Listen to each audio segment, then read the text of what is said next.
Can you imagine being lost at sea? Not for a day, not for a week, but for over a year. It sounds like something straight out of a movie, but for one man, it was a terrifying reality. This is the incredible true story of Jose Salvador Alvarenga, a fisherman who survived for 138 days adrift in the Pacific Ocean. It all started on November 17, 2012. Alvarenga, an experienced fisherman from El Salvador living in Mexico, set out for a 2-day fishing trip. He wasn't alone. With him was a young, inexperienced crewmate named Ezequiel Cordoba. They left the coast of Chiapas, Mexico, in a small, 7-meter-long, open-topped fiberglass boat. It was a routine trip, one of thousands Alvarenga had made before. They were hunting for shark, mahi-mahi, and tuna, hoping for a big catch to bring back to shore. The day started well, but as afternoon approached, the sky darkened. A powerful storm, North, rolled in with unexpected ferocity for 5 days. The storm raged. Massive waves crashed over their small boat, and gale-force winds relentlessly pushed them further and further from land. Their engine died. Their GPS was water-damaged and useless. Their radio went silent. They were completely cut off from the world, at the mercy of the vast, unforgiving Pacific. Alvarenga was a seasoned seaman. He knew the ocean's moods and its dangers, but Cordoba was terrified as the days turned into weeks. Their initial supplies of food and water ran out. Hope began to dwindle. They were in a survival situation of the most extreme kind. To stay alive, they had to become part of the ocean's ecosystem. How did they do it? Their diet became whatever they could catch with their bare hands. They grabbed sea turtles. They floated by, drinking their blood for hydration and eating their meat. They learned to snatch seabirds that landed on their boat, sometimes luring them close with turtle meat. They even caught small sharks by grabbing their tails for water. They collected rainwater in an old icebox sand in desperate times, drank their own urine. They were constantly battling hunger, thirst, and exposure. The sun beat down on them relentlessly during the day, and the nights were cold and damp. The psychological toll was immense. Imagine the monotony, the endless horizon of water, the feeling of utter isolation, to keep their minds sharp. Alvarenga would talk. He would tell stories of his family, his daughter Fatima, and the life he left behind. He would describe elaborate meals in detail, trying to conjure the taste of his favorite foods. Cordoba, however, struggled to adapt. He grew increasingly depressed and despondent.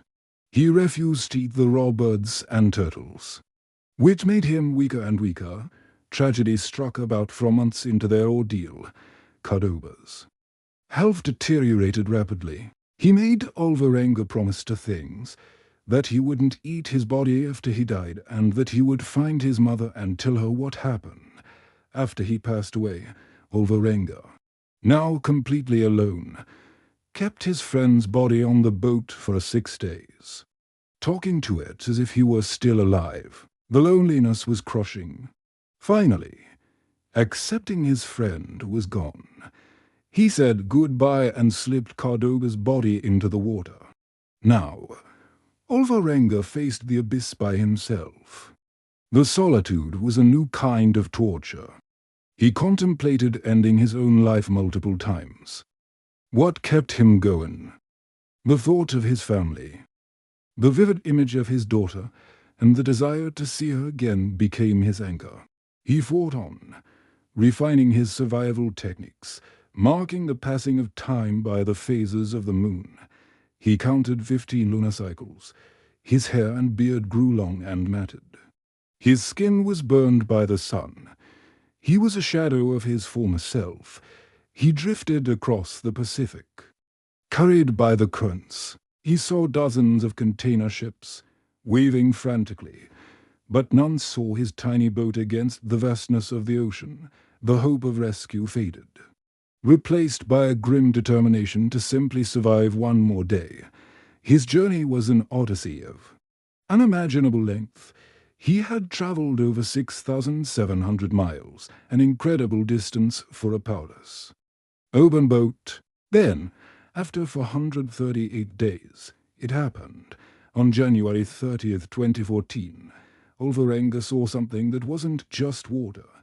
It was a faint line of green on the horizon, land, with a final surge of adrenaline. He guided his battered boat towards it.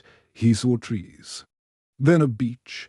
He jumped into the water and crawled ashore, his legs too weak to stand. He had landed on a remote corner of the Marshall Islands, a tiny atoll called Tile Islet.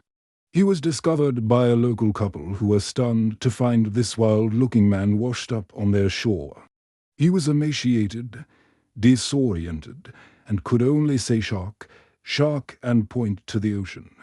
He had survived the longest solo voyage adrift in a small boat in recorded history. When his story first broke, many were skeptical. Could someone really survive for so long under such conditions? But as investigators, oceanographers, and doctors examined the evidence, the pieces fit together. The currents matched his proposed route. His physical condition was consistent with long-term malnutrition and sun exposure. The details of his story, checked against known maritime patterns and survival medicine, held up. He had done the impossible. Olvarenga's story is more than just a tale of survival. It's a profound testament to the power of the human will. It shows us the incredible resilience of the human body and mind when pushed to the absolute limit.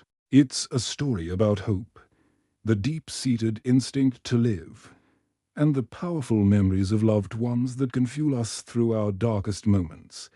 What would you do in his situation? Could you have survived?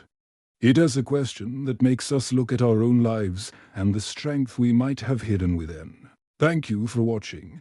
If you found this story as incredible as we did, please hit that like button and subscribe for more amazing true stories from history. We'll see you in the next video.